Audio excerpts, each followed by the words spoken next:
La paupérrima influencia ejercida en la educación argentina, tras la caída de Rosas, 1852, infiltró en la patria, falacias que hasta hoy perduran y efectúan daños irreparables. Los ejemplos transmitidos por la Revolución Francesa con su supuesta libertad, fraternidad e igualdad, no pretendía más que estatizar la trilogía masónica de la Santísima Trinidad. Disfrazaron su institución con abundantes mentiras. Decían luchar por obtener supuestamente una nueva forma de vida para los desposeídos, escondiendo en su fondo, no ser una revolución por ellos contra ricos, sino todo lo contrario. Fue realizada para unos pocos ricos frente a la ingenuidad de muchos pobres.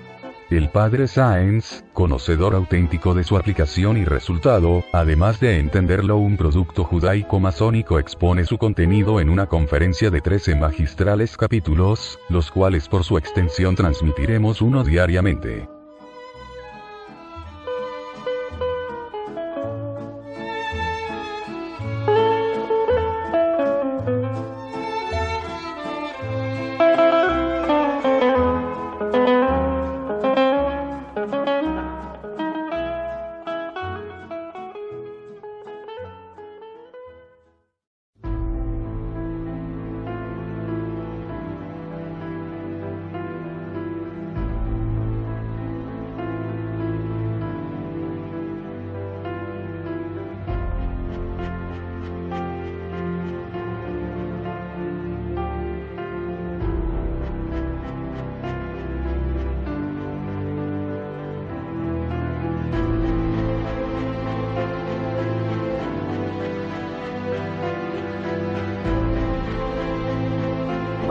Estamos en el año 1792, un año bastante trágico.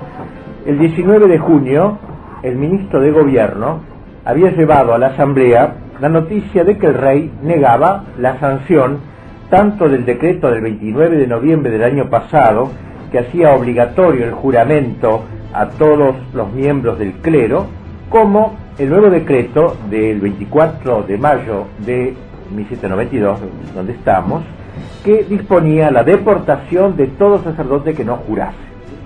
Así que el rey veta esta. Había que vengarse de ambos vetos ahora.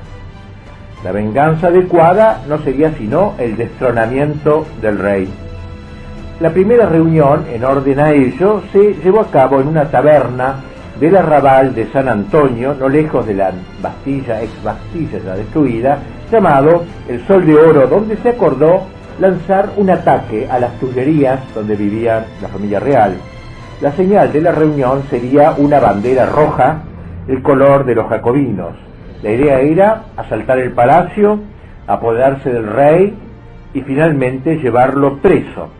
Pero, claro, había que buscar alguna causa que provocase el incendio, y la ocasión se produjo con motivo de que algunos ministros habían sido despedidos por el rey.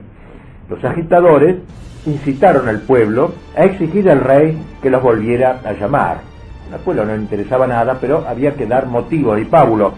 Para ofrecer un marco adecuado, también a este acto se aprovechó una situación. Hacía tiempo se estaba proyectando una gran manifestación de homenaje por el tercer aniversario del día en que los diputados de Versalles habían prestado el juramento del juego de pelota que hablamos al comienzo. En esta ocasión se plantaría un árbol de la libertad frente a las Tullerías.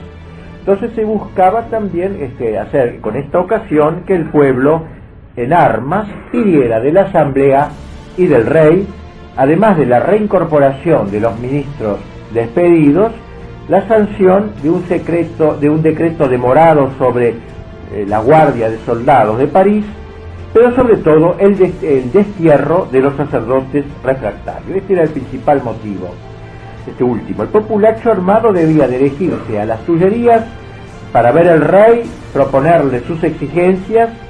Si las aprobaba, se darían por satisfechos; si las rehusaba, se harían entender por la fuerza. Bueno, los días previos al señalado aparecieron escritos alusivos en las esquinas de las calles, en las tabernas. Se servía, gratuitamente cerveza y vino, exponiendo a los oradores populares, exponiendo al pueblo los planes malignos, entre comillas, de la corte.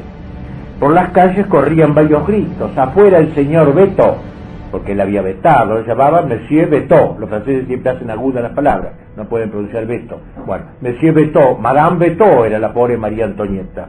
Así que afuera el señor Beto, afuera el rey. Todo estaba perfectamente orquestado, previsto, los lugares de reunión, las consignas, todo armado.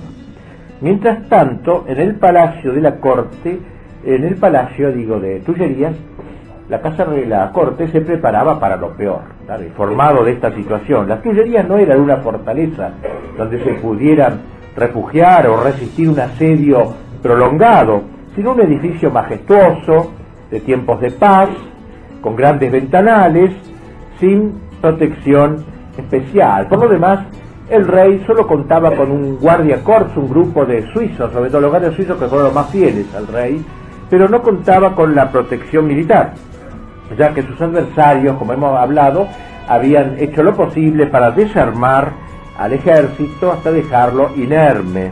Los regimientos fieles a él habían sido enviados a la frontera porque estaban las guerras ya con Rusia, etcétera, y su guardia corps había sido licenciada y habían tratado de poner oficiales que cuyos nombres no fuesen conocidos por los soldados y viceversa, o sea, para desarticular cualquier posible resistencia. El rey creyó que había llegado la hora de su muerte directamente, ya no era menos que eso. El día antes entregó su testamento a 3 notarios y cada hora una noticia nueva aumentaba su consternación. Ya desde temprano se había congregado en los alrededores del palacio un hervidero de gente que allí habían acudido para tomar parte en la gran concentración. Muchos de ellos creían que se trataba de una manifestación festiva, como dijimos, no sospechando ni remotamente que lo que se buscaba era procurar el derrocamiento del trono.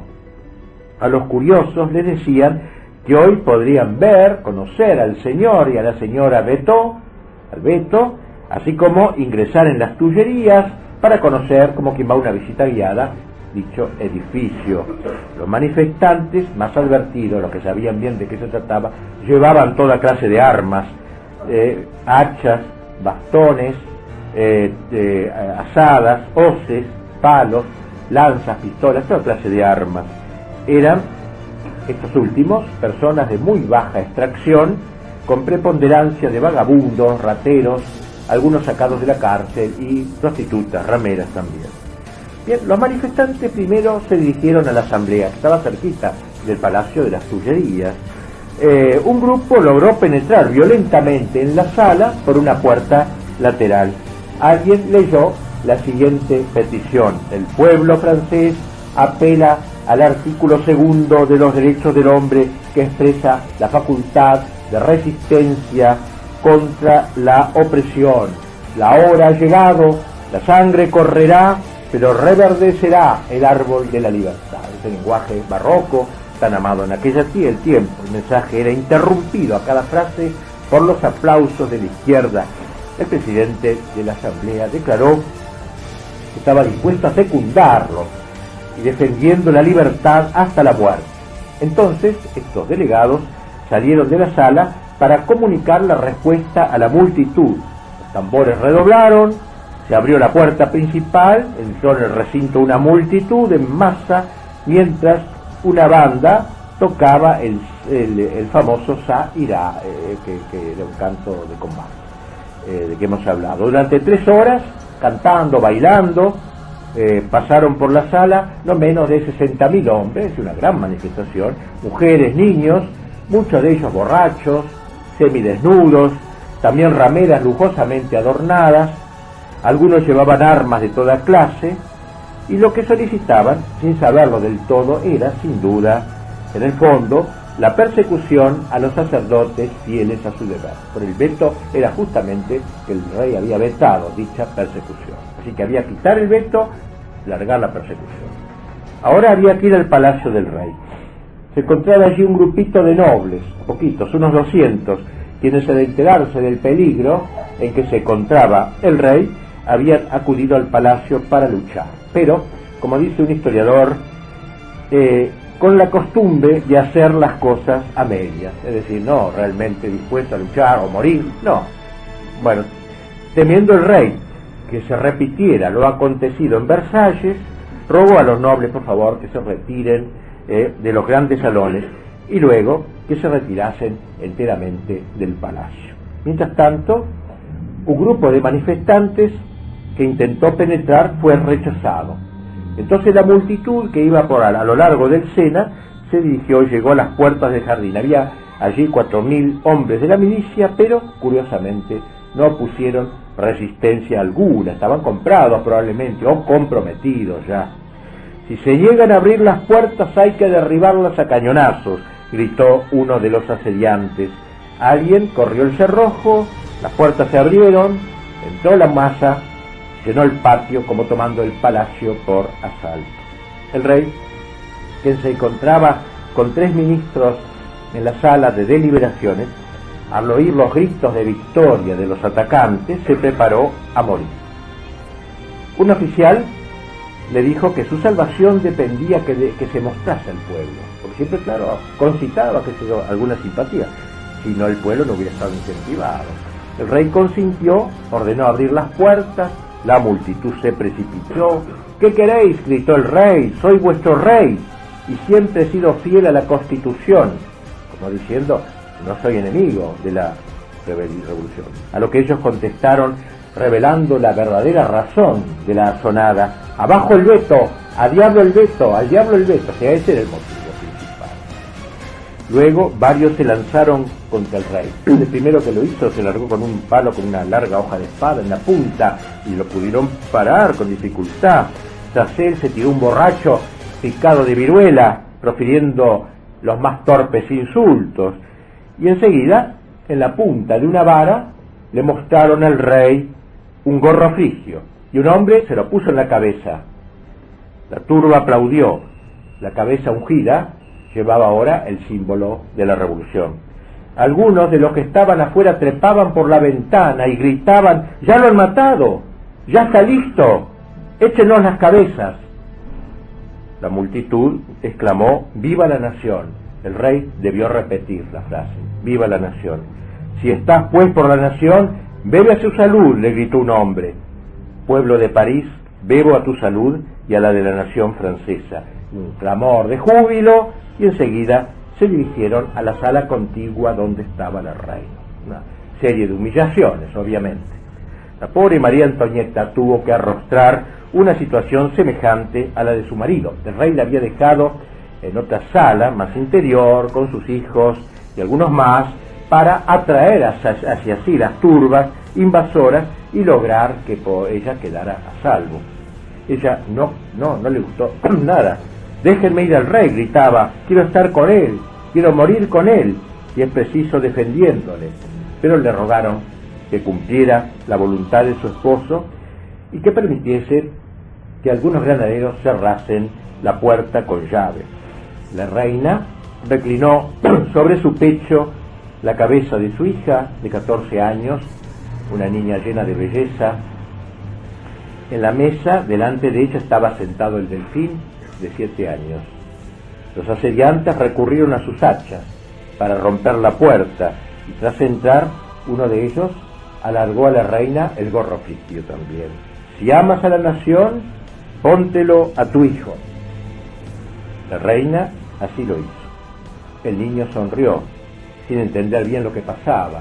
Creyó incluso que estaban preparando una obra de teatro, algo así, no entendía. Las mujeres insultaban a la reina con palabras obscenas.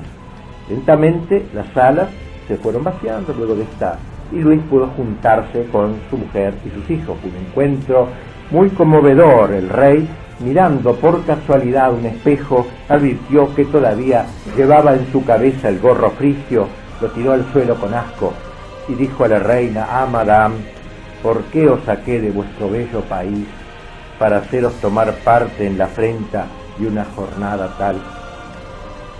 Se ha dicho que a pesar de todas las apariencias, el triunfo fue del rey, se podría decir.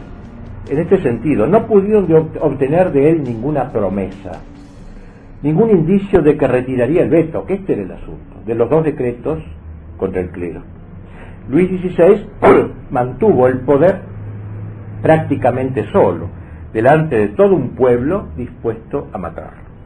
Pero, por otro lado, también el populacho aprendió hasta dónde podía llegar impunemente y que nada tenía que temer de la Guardia Nacional ni menos de la Asamblea. Pasaron los días, la situación se iba agravando paulatinamente, había llegado la hora de derribar la monarquía.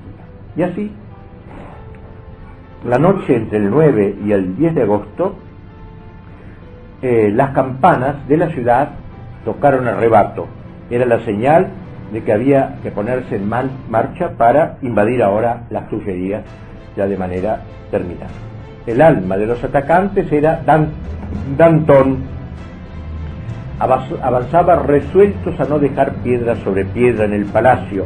Basta de compasión con un rey perjuro, ninguna compasión frente a esta odiosa mujer que le comunica su furia. El rey había pasado largo rato con su confesor, que 15 días después sería asesinado. Un mártir oía la confesión de otro mártir.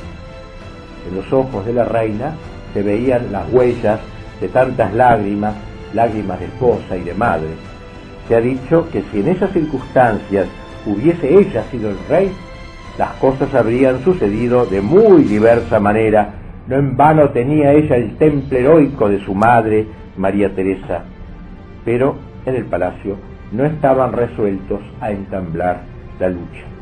Hipólito Taine, filósofo positivista, observa, y dice, hace esta observación, dice, entre los gobernantes como entre los gobernados se había desvanecido el concepto de Estado, en unos por la humanidad de que habían hecho un deber, en los otros por la rebelión convertida en derecho. Es decir, en unos, en la autoridad, por una humanidad, entre comillas, o sea, no sangre, nada, no violencia, y en los otros, en cambio, por una rebelión convertida en derecho. A fines del siglo XVIII, en las clases altas y hasta las medias, se abominaba de la sangre.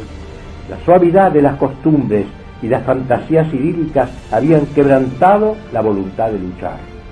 En todas partes olvidaban las autoridades que la conservación de la sociedad y de la cultura es un bien infinitamente superior a la vida de un puñado de criminales y de locos, y que el primer deber de un gobierno es conservar el orden por la fuerza, y que un gendarme no es un filántropo, que si es atacado en su puesto ha de hacer uso de su sable, y que falta contra su deber, y por miedo de hacer daño al que lo comete, envaina la espada.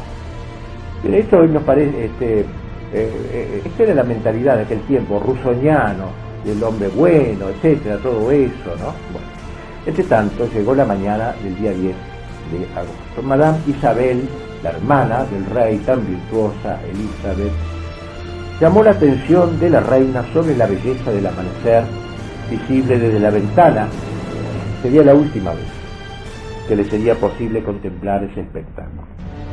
Pero lo que también pudo ver fue un bosque de picas que se espesaba en las calles contiguas al palacio. Se aconsejó al rey que revistara a sus leales. La reina tomó una pistola del cinto de un oficial, se la puso en la mano a su esposo y le dijo: Sir, ahora es tiempo. Pero el rey no era un soldado. El rey no amaba la violencia, hasta el exceso ya. Solo estaba dispuesto a morir, pero no a defender su vida. Se le veía realmente exhausto, pálido, con los ojos hinchados. Durante toda la noche no había dormido. Comenzó a hacer la revista a los pocos soldados: viva el rey, viva el rey. Yo ya estaba harto del viva el rey, pero miren lo que le hacía los demás. Luego bajó al patio, también lo aplaudieron, pero notó cómo algunos callaban. Finalmente se encaminó hacia el jardín. Allí todo era distinto. Una turba proveniente del arrabal, con armas de todo tipo, gritaba y amenazaba al rey y a la reina. El rey se retiró sin ánimo. Todo está perdido, dijo la reina. El rey no ha mostrado energía alguna. Realmente María Antonieta es el único varón que estaba allí en la corte, podríamos decir. Los guardias suizos, que eran los soldados de más confianza, como dije, habían jurado fidelidad, se colocaron en orden de batalla. Detrás de la verja, la gente gritaba: «¡Queremos el palacio! ¡Abajo el veto! ¡Destitución del rey!».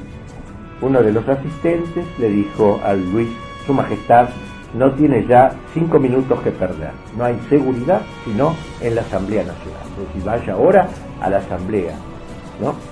A la reina no le pareció así. Dijo: «No, tenemos gente, hay que resistir». Pero y del mismo, pero el rey no, y la misma opinión que la reina sería la de un joven oficial que presenciaba los hechos desde un café de la esquina, que se llamaba José Napoleón Bonaparte. Observando el curso de los acontecimientos, el rey, dice Napoleón en sus memorias, muchos años después escritas, tenía tanta gente para su defensa como la convención el 13 vendimiario. La mayor parte de la Guardia Nacional estaba por el rey, al contrario, los asaltantes eran la más baja canalla. Como diciendo, el rey hubiera podido perfectamente controlar la situación. Al fin, el rey consintió en lo que le pedían los suyos. «Vamos, pues, a la asamblea, ofrezcamos todavía este sacrificio». Él entendía toda su gestión como un gran sacrificio por su padre. «Paso al rey y su familia», clamaron. Se dirige a la Asamblea Nacional, que quedaba, como digo, estaba reflexionada cerquita de las Tullerías. Así dejó el rey el palacio para no volver a pisarlo jamás. Justamente, observa un gran historiador, Weiss, alemán, Juan Bautista Weiss, dice que aquí acabó la monarquía francesa. Con este acto, en su bondad, escribe este gran historiador, Luis XVI estaba solo dispuesto al sacrificio y no pensaba que sacrificaba también a aquellos que habían acudido a defenderlo. Y nos sacrificaba a todos nosotros, que hemos ligado toda esta porquería de la Revolución Francesa. Pero esto te lo digo yo, no Weiss. Y al ceder ante una tropa de canallas, dice Weiss, no solo mataba a su linaje, sino olvidaba su obligación de empuñar la espada contra los criminales. Bien. Lo que más le faltó fue autoridad en el preciso momento en que lo acusaban de despotismo. Parece todo una burla, una paradoja total. Barbaroux, que dirigía el levantamiento, afirmaría más adelante: «Todo aseguraba la victoria de la corte si el rey no hubiera abandonado su puesto, si hubiera montado a caballo y se hubiera mostrado soldado, la mayoría de los batallones se hubiesen declarado por él». Las Tullerías estaban ahora abandonadas. Los guardias suizos pensaron que el rey los había desamparado. Fue entonces cuando las turbas resolvieron entrar. Como los patios eran difíciles de defender, los oficiales dieron la orden de replegarse al interior. La turba ocupó los patios y tomando prisioneros a algunos guardias, los mataron a golpes de masa. Entonces comenzó la lucha, cuando hubo muertos ya, que hizo retroceder y huir a los amotinados. «Se asesina a los ciudadanos en las Tullerías», gritaban. Los soldados no habían hecho sino cumplir con su deber, logrando despejar los patios. Si los suizos hubieran tenido un jefe, habrían vencido, diría un día a sus camaradas el joven oficial Bonaparte. Los jefes eran valerosos, pero su orden era solo defender el palacio, y pronto aún esa orden le sería retirada. Mientras tanto, el rey, juntamente con su familia, habían llegado a la asamblea en medio de una multitud adversa. Sus enemigos lo miraban con odio, como acusándolo de haber dado orden de hacer fuego. Luego, Luis XVI se defendió. «No, he mandado que no se disparara», dijo. Un ministro terció: «Acabo de dar a los suizos la orden del rey de regresar a sus cuarteles». Así lo hicieron los soldados fieles, evacuando las Tullerías. Casi todo el regimiento sería más adelante aniquilado, a mansalva, asesinado, arteramente. Entonces la gente se lanzó en masa al interior de las Tullerías, como si hubiera ganado la más reñida de las batallas, matando a todos los que encontraban a su paso. Ellos sí no tenían escrúpulos, hasta a los ayudantes de cocina, porque habían estado al servicio del rey. Luego entraron en los aposentos del rey y de la reina y se llevaron todo lo que encontraban, escritorios, cajones, todo. Tras asesinar y robar, se dedicaron a destrozar. Unos se sentaban jocosamente en el trono, otros hacían burla de la coronación. varias rameras se acostaban en la cama de la reina. Un gracioso empezó a tocar el violín junto a los cadáveres de los pobres suizos asesinados, mientras los demás danzaban en derredor. Se dice que 2 de ellos comieron corazones humanos que arrancaron a los muertos y que otro sumergió un corazón en aguardiente y se lo tomó. Napoleón referiría luego en sus memorias: después que hubieron tomado las Tullerías y el rey estuvo en la asamblea, yo me atreví a penetrar en el jardín. Yo era jovencito oficial. Ninguna de mis batallas me dio una representación de tantos cadáveres como me ofrecían los montones de los suizos, sea porque la angostura del sitio reforzaba la representación o porque aquel era el primer campo de batalla que yo contemplaba. Esto todavía no había ido el combate, no importa. Así estamos, pues. Llevaron los ocupantes de las Tullerías, como dijimos, todo lo que encontraron, y fueron a la asamblea a gritar: queremos que se destituya al rey. Y así hicieron un proyecto de 12 puntos donde se incluían estas proposiciones. Primero, el pueblo francés será invitado a formar una convención nacional. Segundo, el jefe del poder ejecutivo queda provisionalmente destituido de su cargo, es el rey, hasta que la convención nacional se haya expresado sobre las medidas para asegurar la soberanía del pueblo y el dominio de la libertad. 15. La comisión extraordinaria en el decurso del día propondrá el nombramiento del educador del delfín. O sea, suponiendo que el rey ha sido sacado, educar al chiquito de 7 años al delfín. ¿Quién va a ser? Las propuestas fueron aceptadas. Ahora sí, ya era el final, obviamente, de la monarquía. En el entretanto, proseguían los asesinatos en la ciudad. La sangre empezaba a gustar. Soldados suizos fueron acuchillados o degollados sin compasión por la canalla. Así acabó aquel glorioso regimiento, el único realmente aguerrido y dispuesto al combate. La revolución había hecho todo lo posible para relajar en ellos también la disciplina, con promesas, amenazas, seducciones. Todo fue inútil, antes caer que quebrantar el juramento. Fueron masacrados 26 oficiales y 700 soldados. Se les haría luego un monumento en Lucerna, en Suiza, patria de estos voluntarios, la patria natal.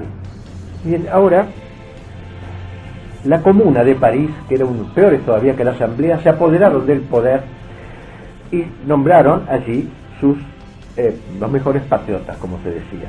Junto a Danton, ministro de Justicia, apareció Marat. En la hora del peligro él se había ocultado en una bodega, pero no bien cayeron las balas, corrió por las calles como vencedor, con una corona de laurel en la cabeza y una gran sable en el cinto, y lo eligieron como el hombre de confianza. Pero quien adquirió mayor preponderancia fue Robespierre. Tampoco él había estado en la refriega, ya que estuvo escondido, pero luego del triunfo se presentó en el club de los jacobinos y recibió las felicitaciones de sus partidarios. Danton, Marat, Robespierre, los 3 grandes protagonistas, del terror que pronto se instaura en toda Francia. Queda del rey y de su familia. Durante 16 horas estuvieron en un costado de la asamblea del recinto, oyendo lo que allí se decía sobre la destitución del rey, así como el griterío de la multitud que lo acusaban de haber incitado a la lucha, de que era un asesino. Algunos parecían querer lanzarse sobre él. Cuando escuchó que se lo destituía, cerró los ojos como para calibrar toda la gravedad de la decisión y luego se retiró a descansar.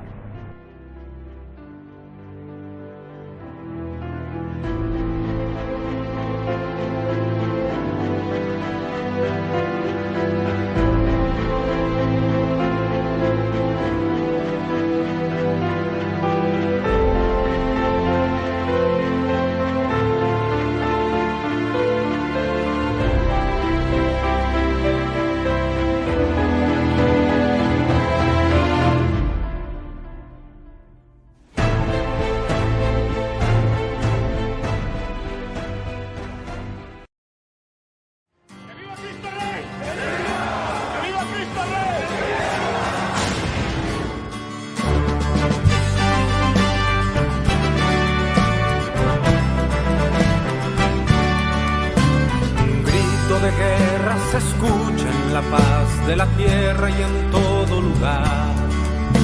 Los prestos guerreros empuñan su espada y se enlistan para pelear. Para eso han sido entrenados.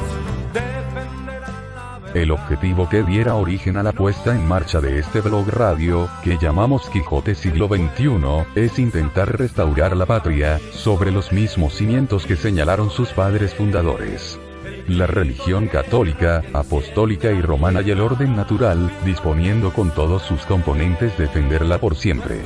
Así, con esos pilares elementales y necesarios, pretendemos un funcionamiento ideal. Practicando a su vez la filosofía clásica, ejecutando una política auténticamente nacional, con profundo amor fraternal, intentaremos la integración y colaboración de todos sus medios, formalizaremos la unidad de esos principios, con fe, esperanza y caridad para lograr la asistencia de Cristo, Rey de las Naciones. A quien rogamos nos dé la fuerza y voluntad de saber oponernos a todo quien atente contra ello. Por desigual que resulte enfrentar este conglomerado de apátridas, cómplices al modernismo ateo, socialismo, progresismo marxista, o como les guste llamarse, pero agregados siempre, a prestarse a la entrega de nuestro suelo al maléfico nuevo orden mundial. Invitamos por eso a todo compatriota de buena fe, valientes amigos, y contactos que nos brinda Internet, integren un frente de lucha, del lugar y posición que deseen, pero distante de la inútil y servil partidocracia, variante vergonzosa, que comúnmente proponen desde hace años y obedecen muchos como lacayos, acabando como responsables de todo robos y entregas consumados contra la nación. No conocemos mayor alegría. No existe más honroso afán que con mis hermanos estar en la línea y juntos la vida entregar a él que merece la gloria y nos reclutó por amor.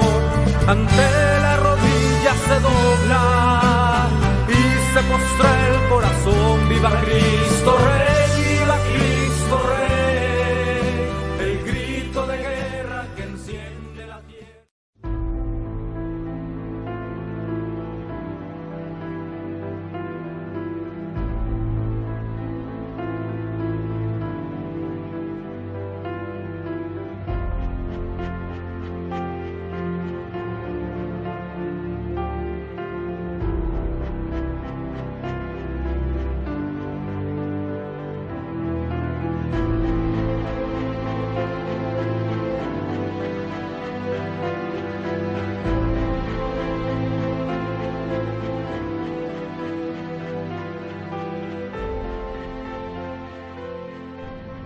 La sesión del 11 de agosto comenzó a las 7 de la mañana y duró hasta las 10 de la noche.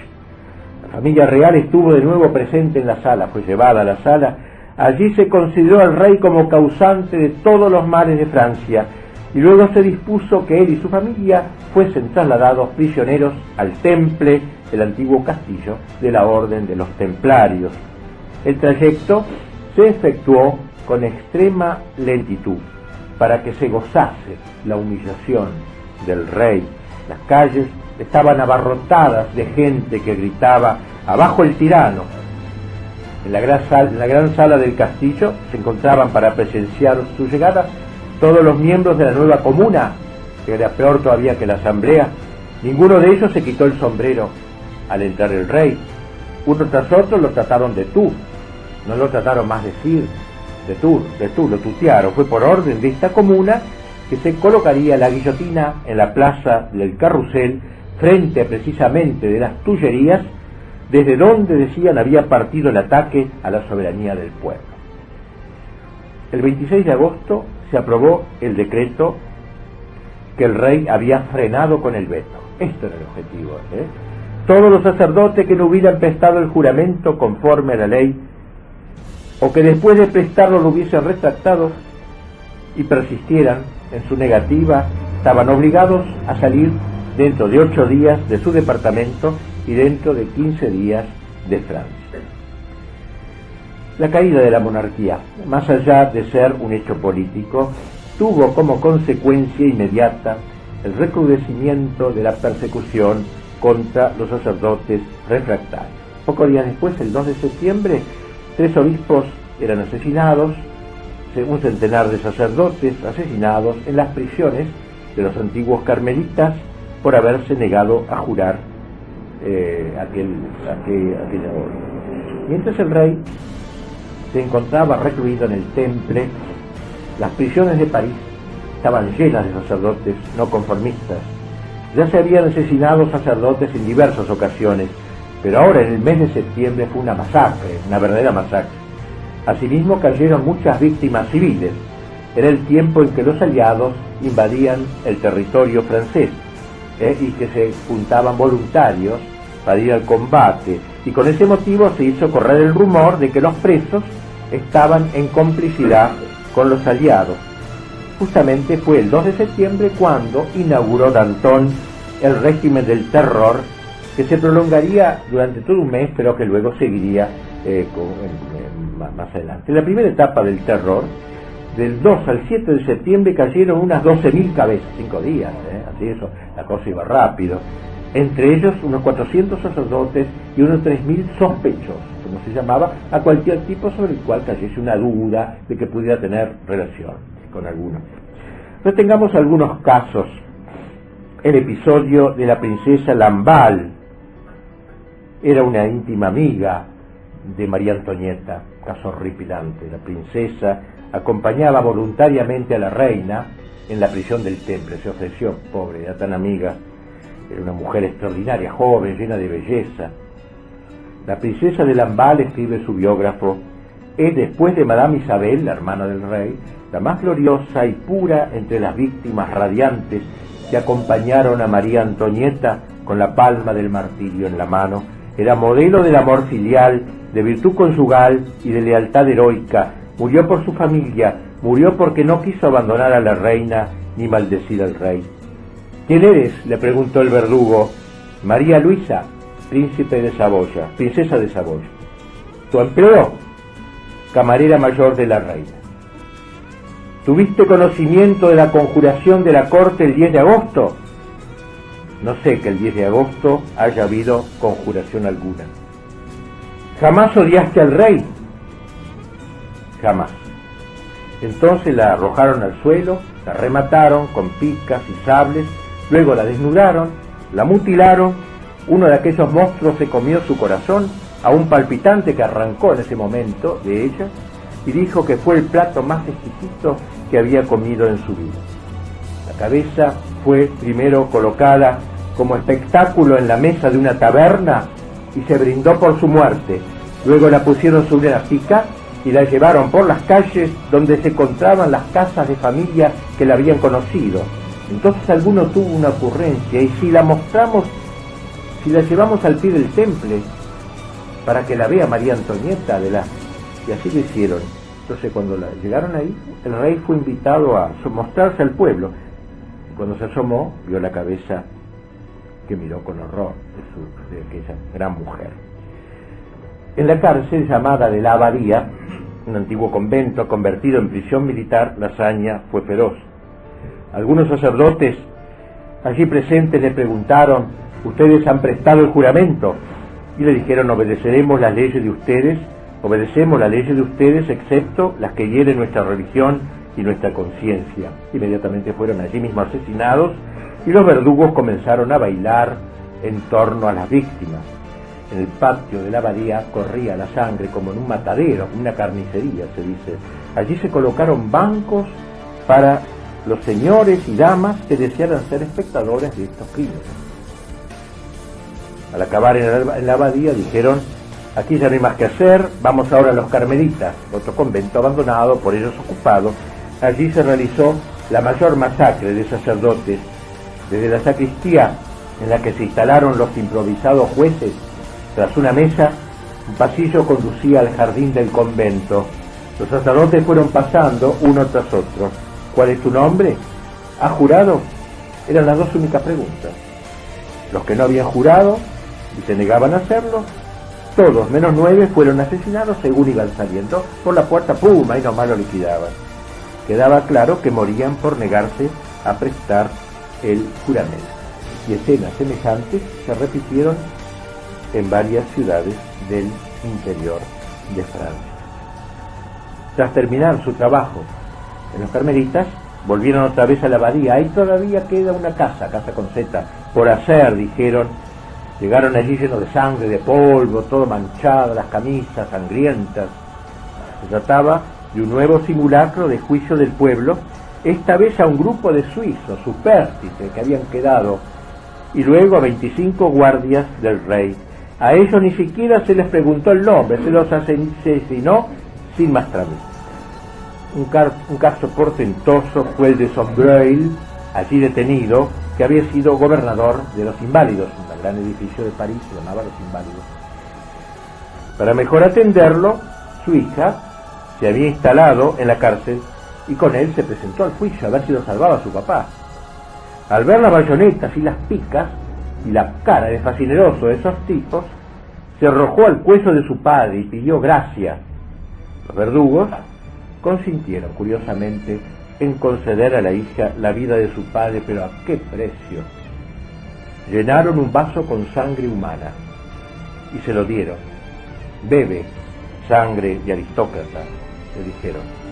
Ella se llevó el vaso a los labios y bebió lo que contenía por amor a su padre entre las carcajadas de los asesinos. ¿Cuántos fueron en total los caídos a lo largo de todo este mes? Mes de septiembre, mes trágico, no se puede fijar con certeza. Un miembro de la comuna contaba que un oficial de panaderos, armado de una clava, se gloriaba de haber matado él solo a más de 40. Se comprende que no nos quede dato alguno sobre lo que cobraban los verdugos por cada muerte. Los asesinatos debían pasar por estallidos de furia popular en un ambiente de excitación desbocada, rayana en el frenesí. Y adviértase que todo esto se hizo desde el poder. Se cuenta que en cierta ocasión volvía un grupo de asesinar gente y al pasar delante de la casa de Danton, este se asomó al balcón y les gritó: les doy gracias, no como ministro de justicia, sino como ministro del pueblo. No deja de ser sintomático que en este fatídico mes de septiembre de 1792, más precisamente el día 20, la legislatura incluyó el divorcio por primera vez, estableciendo también el registro civil, que no existía antes. Así que junto con la abolición del sacerdocio, la abolición del matrimonio, en realidad fueron dos metas logradas a la vez. Hemos dejado a Luis XVI y a su familia en el templo. A pesar de tantas vejaciones, jamás perdieron la dignidad. Para vigilarlos, se elegía a los guardias más groseros. Uno se gloriaba de no quitarse jamás el sombrero delante del rey. Los centinelas nunca le presentaban armas, pero sí lo hacían a los empleados que lo acompañaban, al cocinero o algo así, para burlarse más durante su paseo diario. A veces entonaban cantos obscenos delante de los niños que pasaban a su lado. En general, la vigilancia era muy estricta. La familia real debía resignarse a vivir en sus piezas con los guardias siempre presentes. Asistían a todas las comidas, estaban presentes en todas sus conversaciones, y a la noche ponían sus camas en la antecámara del rey y de la reina. Y aun cuando el rey se retiraba a rezar en el oratorio, un guardia lo vigilaba en la puerta abierta, lo mismo si se paseaba por el jardín. Y en las paredes y puertas habían escrito insultos y amenazas de muerte. A la hija y al niño trataban de hacerle la vida lo más cruel. El rey se mantenía impertérrito sin protestar. Yo me humillaría, dijo un día al guardia, si pareciese sensible a la manera como me tratan. Uno de los guardianes escribió cierto día en la puerta del aposento del rey: la guillotina es permanente y espera al tirano Luis XVI. El peor era el portero, un tal Roger, una figura horrenda, de ojos torvos, siempre con el sable a la cintura. Se divertía echándole el humo del cigarrillo al rostro de los príncipes. Los únicos cordiales eran algunos vecinos de la fortaleza que vivían afuera, y que desde afuera lograban tirarle flores. por encima de los muros que daban al jardín. El rey dedicaba un buen rato de su tiempo a instruir al Delfín, al chiquito. Él creía ingenuamente que volvería a la realeza y que su hijito sería un rey, así que le empezó a enseñar, parecido como su padre le había enseñado, los principios de gobierno. Recuerden ustedes que Luis se había convertido en 1791, el año anterior, convertido en ese sentido, había entendido por fin lo que eran las luces, la revolución, sus debilidades, todo eso parecía. Ahora mostraba la serenidad de su compromiso, dedicando mucho tiempo a la oración. Prácticamente 2 horas por la mañana oraba y 2 por la tarde, muchísimo. Al levantarse leía el breviario y también el oficio de los caballeros del Espíritu Santo, una orden fundada por un antiguo rey de Francia, de la que él era el gran maestro. Gran influjo ejerció sobre el rey su hermana Isabel, Madame Elizabeth, que nombramos varias veces, quien quiso acompañarlo en el Temple. Ingresó allí cuando ella tenía 28 años. Un tiempo atrás hubiera podido irse al extranjero, sus tías se habían ido, ella hubiera podido irse sin problema, pero prefirió no separarse de su hermano. Sin duda que su presencia ha de haber influido muchísimo en la conversión del rey. Me refiero no conversión al catolicismo, ya lo era, una vida fervorosa. En su último arrepentimiento, sobre todo, por haber aprobado la Constitución Civil y en su negativa a sancionar los decretos de la persecución de los sacerdotes.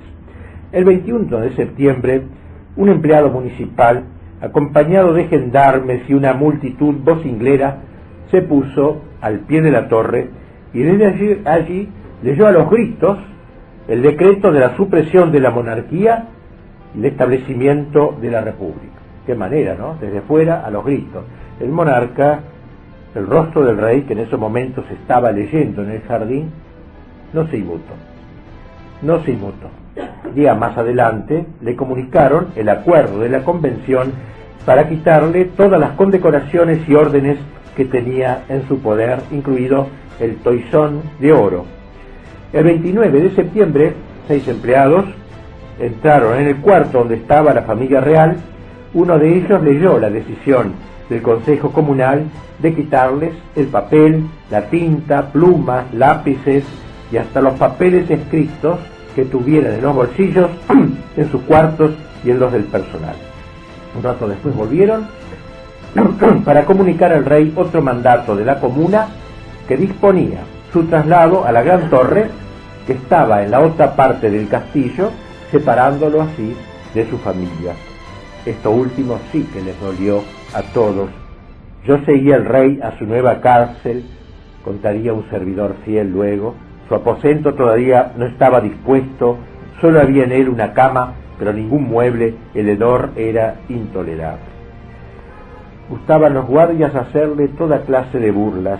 Él las soportaba con una entereza digna de todo encomio. Yo no soy más que un hombre paciente, confesó en cierta ocasión. El rey ha desaparecido. Y volviéndose hacia el Delfín, continuó: los reyes son a menudo sacudidos por el vendamal como los árboles altos y a menudo azotados por la tormenta.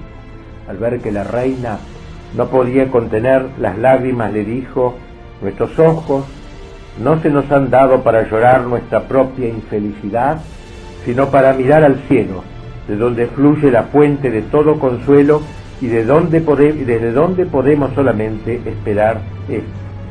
Su conciencia estaba tranquila.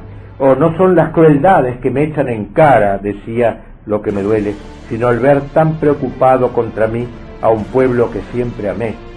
Me echan en cara que no quise reconocer los obispos constitucionales, pero ¿cómo se puede exigir que el rey cristianísimo aprecie intrusos cuando hasta los emperadores paganos lo despreciaban y en la historia de la Iglesia no son contados entre los sucesores de los apóstoles? Los carceleros se ensañaban también con el niño. Fíjate, le dijo un día el albañil al Delfín, la libertad nos ha hecho a todos libres e iguales. A lo que el niño contestó, no sin agudeza, 7 años, iguales, ya podrá ser, pero aquí no es el lugar para poderme convencer de que nos ha hecho a todos libres. Como los empleados veían que la reina mostraba tanto cariño por su hijo, y procuraba aliviarle sus desgracias con caricias y con besos, resolvieron en un acto de extrema crueldad separarla del delfín, entregándosela al rey sin siquiera avisarle a la madre. Asimismo, la hija del rey, que sobreviviría, la única que va a sobrevivir, relataría: un día trajeron a mi padre un periódico y le dijeron que había en él algo importante. Realmente se hallaba en él la abominable proposición de que se pondría la cabeza del rey como bala de un cañón. Su tranquilo silencio, lleno de desprecio, les privó del gozo con que habían llevado aquel infernal escrito. Mientras tanto, los jacobinos urgían el proceso. Veamos ya prontito esta primera conferencia, sigamos la deliberación, compendiando, una crónica muy larga que cuando salga el libro a fin de año podrán leer con más detalle, aquí no tengo tiempo. Más de 150 de los llamados jueces habían dado a conocer su opinión antes de haber leído las actas y las pruebas, como pasa acá, me parece, no es demasiado raro.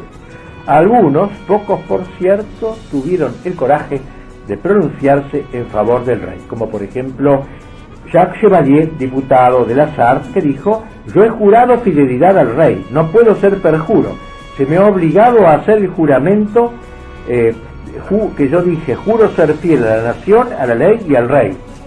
Se me ha obligado a repetir ese juramento 3 veces, he jurado, me mantengo.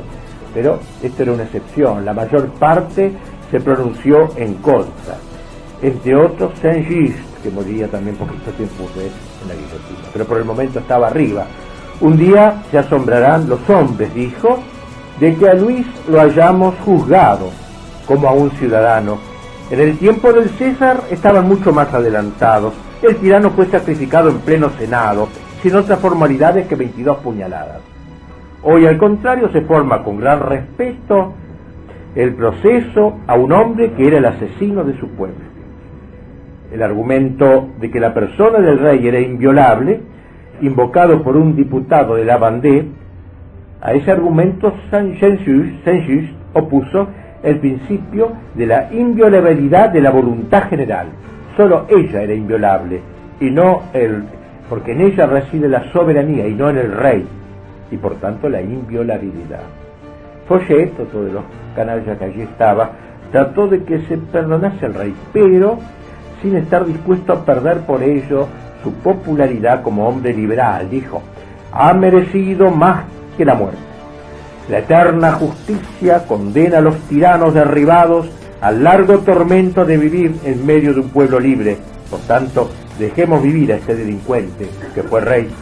Nosotros diremos a los pueblos: miren a este antropófago que hacía un juego de devorarnos. Esto era un rey. Cuando el 22 de septiembre se recordó el restablecimiento de la República, así habló Gregoire, el obispo apóstata: en verdad, ninguno de vosotros pretenderá conservar en Francia la funesta institución de la realeza. Pido que mediante una ley solemne consagremos su abolición.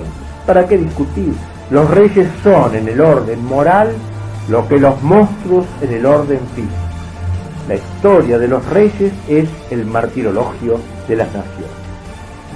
Robespierre declaró que si bien él estaba en contra de la pena de muerte, por lo general, consideraba que en el caso de los reyes debía hacerse una excepción. Luis había de morir porque la patria había de vivir. También su mujer debía ser llevada ante los tribunales. Al fin se acordó que el 9 de diciembre se debía presentar una exposición de todos los crímenes que se le imputaban a Luis con las consiguientes pruebas. El 10 de diciembre se deliberaría sobre las preguntas que se le iban a dirigir a Luis, y el mismo día se le había de interrogar. Luego, a los 2 días se lo citaría, se decide su suerte. Ese fue el cronograma establecido. Lo vamos a exponer, el juicio y la muerte de Luis XVI, que es muy impresionante. Así que ahora un ratito de descanso